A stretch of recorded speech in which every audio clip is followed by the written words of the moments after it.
వికారాబాద్ జిల్లా దామగుండం అడవిలో సుమారు 3000 ఎకరాలలో నేవీ రాడార్ స్టేషన్ ఏర్పాటు చేయనున్నారు.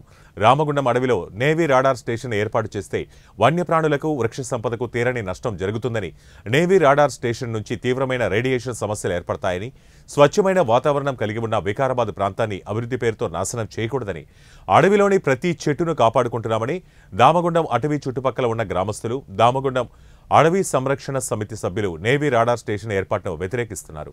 గత 15 రోజులుగా గుర్తు తెలియని దుండగులు అడవిలో నిప్పు పెట్టి వేలకు పైగా చెట్లను నాశనం చేసి అడవి మొత్తం బూడిద చేస్తున్నారు. అటవీ శాఖ అధికారులు వెంటనే స్పందించి దామగుండం అడవిని కాపాడాలని చుట్టుపక్కల గ్రామస్తులు, దామగుండం ఆలయ సభ్యులు కోరుతున్నారు. అది దానికి బాధ్యులు ఎవరు, ఏమైంటుంది, ఎవరంటే పెట్టింటారు? ఇప్పుడు సుమారు మనకు ఒక 15 రోజు నుండి రోజుకు ఇక్కడ ఒక 5 ఎకరు, 10 ఎకరు, 20 ఎకరు, 30 ఎకరు అడవి అంటు పెడుతూనే ఉన్నది. మీద దేశద్రోహం కేసు పెడితే ఎట్లా దేశద్రోహం పెట్టాలి? మీరు ముందుగానే మాకు అవసరం లేదు, నిపుణులకు ముందే చెప్పండి. మీరు VLF పెడుతున్నారా, ELF పెడుతున్నారా అని మీరు క్లారిటీ ఇవ్వండి ముందుగానే. ఏమీలు మాట చెప్పేసి దేశద్రోహం ఏంటి? మీరు ఒకటి అర్థం చేసుకోండి.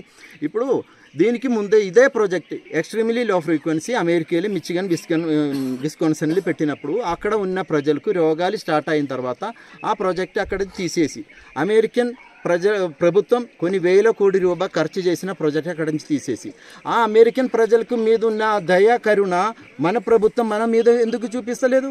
ఏమేమి చెప్పేసి దేశ భద్రత కాదా, డిఫెన్స్ కాదా అని అడుగుతున్నాయి. అవును, కావాలి మనకు. ఇదేదో ఏడారిలో లేకపోతే ఏదో దీవులు పెట్టాలి. ఈ ప్రజల మధ్యంలో పెట్టేసి ఈ యుద్ధం వచ్చిన సమయంలో ఇదే సేఫ్ జోన్ అని చెప్పేసి ఇక్కడ ఫైట్ చేయడానికి ఎవరెవరు ఉన్నారు? పొలిటికల్ లీడర్ వాళ్ళు వస్తారా, ఏమీలు వస్తారా? ఈ యుద్ధం నడుస్తున్న సమయంలో మనకు సెక్యూరిటీ ఎక్కడ కావాలి? సైన్యం నుంచి కావాలి. ప్రజల్ని అడ్డు పెట్టుకుంటూ ఈ బాహుబలి సినిమా చూపిస్తున్నట్లే ప్రజల్ని అడ్డు పెట్టుకుంటున్న ఈ సెక్యూరిటీ జోన్ చెప్తున్న కూడా ఫూలిష్నెస్. ముందుగానే వీళ్ళు ఏం చెప్తుండే, ఆ నేవీ వాళ్ళు కూడా పచ్చి అబద్ధం చెప్తున్నారు.